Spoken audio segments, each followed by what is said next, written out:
जंगली कोली खाइबा हेला काल कोली बदल रे घर को बोमा आनी आसले तीन भाई भौणी घरे कोली सब बोमा रखिथिया बेले बोमा हला विस्फोरण बोमा विस्फोरण फल नाबालिका हाथ छिंडी जाए नाबालिका होइछन्ती गुरुतर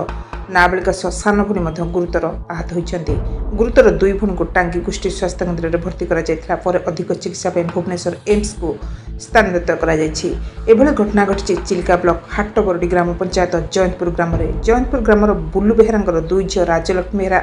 एवं राजेश्वरी बेहेरा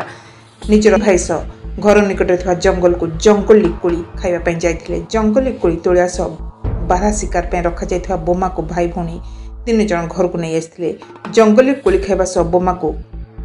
चुली निकट में रखिदे तीन नाबालक भाई भौणी तेबे कौन कारण जो बोमा विस्फोरण हो प्रचंड शब्द होता। बोमा विस्फोरण फल बड़ भौणी राजेश्वर डाहाण हाथ पापुली संपूर्ण भाव में छिंडी जाए सान भौणी राजलक्ष्मी मुह पड़ जाए। दुई भौणी को स्थानीय लोके उद्धार कर टांगी गोष्ठी स्वास्थ्य केन्द्र में भर्ती करते प्राथमिक चिकित्सा भुवनेश्वर एम्स को स्थानांतरित कर गुरुतर आहत होता दुई भौणीकर बापा बुल्लू बेहेरा जड़े मत्स्यजीवी से चिलिकार बेले घरे एभली विस्फोरण घटी तेणु प्रशासन तुरंत दुई भौणी को उत्तम चिकित्सा जोगाई देवाक स्थानीय लोके दाबी कर बारहा शिकार पे बोमा रखिथिबा शिकारी को चिन्हट कर दृढ़ कार्यानुष्ठान नेबाक लोके दाबी कर विस्फोरण में सान भाई संपूर्ण सुरक्षित रही जनापड़ी। Nirakarpur Balkrishna mobile TV.